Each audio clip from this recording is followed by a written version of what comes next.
اعوذ باللہ من الشیطان الرجیم بسم اللہ الرحمن الرحیم قل لا اقول لكم عندي خزائن الله ولا اعلم الغیب ولا اقول لكم انی ملک ان اتبع الا ما یوحى الی قل هل يستوي الاعمى والبصیر افلا تتفکرون صدق اللہ العظیم۔ اے نبی ان سے کہہ دیجئے میں تم سے یہ نہیں کہتا کہ میرے اختیار میں ہیں اللہ کے خزانے، تم مجھ سے کہتے ہو یہ دکھاؤ یہ دکھاؤ یہ دکھاؤ۔ میں نے کب دعویٰ کیا ہے کہ میرا اختیار ہے؟ کسی شخص سے مطالبہ کیا جانا چاہیے اس کے دعوے کے مطابق۔ میں نے الوہیت میں داخل ہونے کا کب دعویٰ کیا؟ میں نے تو دعویٰ کیا ہے کہ میں اللہ کا ایک بندہ ہوں، عام انسان ہوں، بشر ہوں، مجھ پر وحی آئی ہے، مجھے مامور کیا گیا ہے کہ تمہیں متنبہ کر دوں، وہ کام میں کر رہا ہوں۔ لا اقول لکم عندی خزائن اللہ، میں تو نہیں کہتا کہ میرے پاس کوئی اللہ کے خزانے ہیں، میرے اختیار میں ہیں۔ ولا اعلم الغیب، نہ میں نے یہ دعویٰ کیا ہے کہ غیب کا علم مجھے حاصل ہے۔ ولا اقول لکم انی ملک، نہ میں نے تم سے کبھی یہ کہا ہے یا کہتا ہوں کہ میں فرشتہ ہوں۔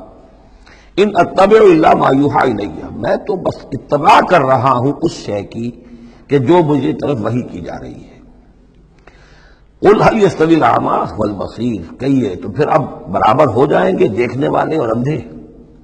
افلا تتفکرون، تو کیا تم تفکر نہیں کرتے، غور و فکر سے کام نہیں لیتے؟ وانذر به، اب پھر یہاں به پر زور دے رہا ہوں میں۔ اے نبی اس قرآن کے ذریعے سے خبردار کر دیجیے، آپ کا کام انذار ہے، تبشیر ہے۔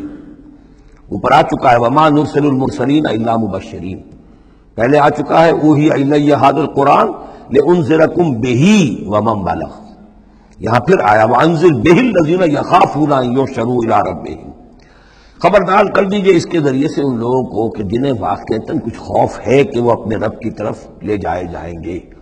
جیسا کہ میں نے آپ کو بتایا تھا کہ ان میں بھی بہت کم لوگ تھے کہ جو بعث بعد الموت کے منکر تھے، وہ یہ کہتے تھے کہ ہاں ہے، قیامت ہے، اٹھیں گے، اپنے رب کے پاس جائیں گے، لیکن وہاں ہمارے چھڑانے والے ہیں، وہ ہمیں بچا لیں گے۔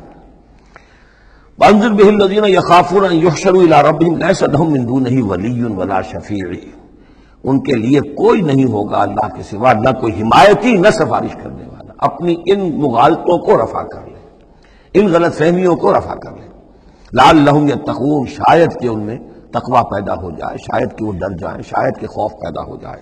صدق اللہ العظیم۔